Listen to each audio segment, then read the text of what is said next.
For a long time, the public was not sure about the romantic relationship between Marlon Brando and Marilyn Monroe. But it is well known that Brando was fond of passionate, femme fatale, black-haired beauties. Marlon's first wife was from India, the second, Mexican, the third, Polynesian origin. But the most intriguing was his romance with the legendary star of West Side Story, Puerto Rican Rita Moreno, which lasted from 1954 with breaks for marriages.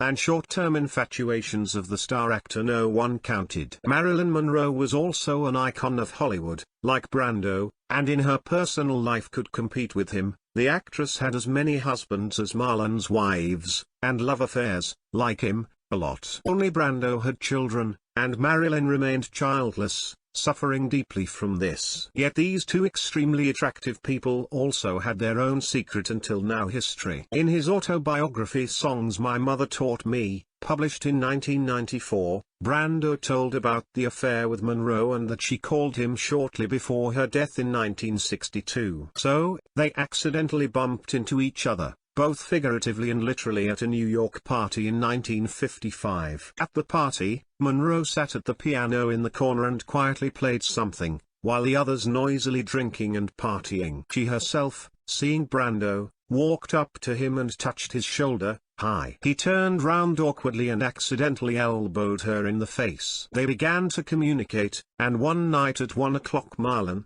who was used to taking the woman he liked by storm, called Marilyn and said that right now he intended to come to her. "She invited me to her place," Brando wrote in his memoirs. "And that night I had what every American soldier dreams of."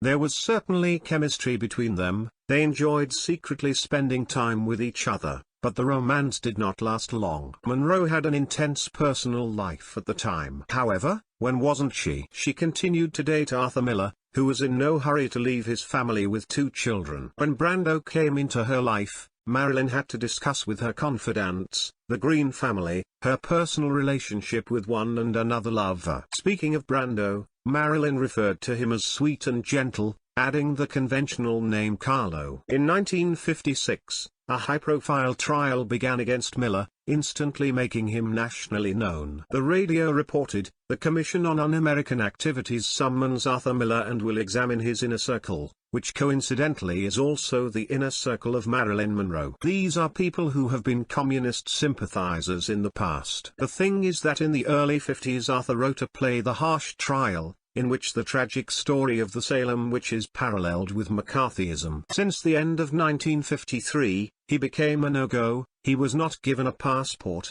and 3 years later the commission arranged a hearing. Miller was eventually sentenced to a month in jail or pay $500. And during the hearings, the disgraced dissident announced his intention to marry Marilyn Monroe to the whole country. What was it? Love or calculation? In any case, Miller became incredibly popular thanks to the high-profile trial, and more, a sexy blonde, by then transformed from a starlet, which she was at the time of meeting Arthur in 1951, into a film diva. Of course, the love affair with Brando was over. But Marilyn and Marlon remained friends, calling each other and chatting about everything. Life did not spare her painful blows, Brando wrote. But she had an amazing ability to understand deeply what another person was feeling. He shared his concerns with her, but mostly joked around in an effort to support Monroe complaining about being used or mistreated. The actor sadly recalled how she called 3 days before her death, offering to have dinner together. But Brando was busy that evening and refused, not knowing that he hears her melodious laughter for the last time. In the theory of suicide Marlon categorically did not believe. "I've learned to feel her well over the years," Brando said. "She was so calm and alert when she talked to me, making plans. Not a hint of depression. Maybe she died from an accidental overdose of sleeping pills and sedatives. But I always thought she was murdered." What happened to Monroe is still debated to this day. Suicide, murder, accidental drug overdose? It's unlikely to be determined. And Monroe, having passed away, turned into a legend, one of the most charming and attractive actresses of the 20th century, whose smile hid a lot of sadness.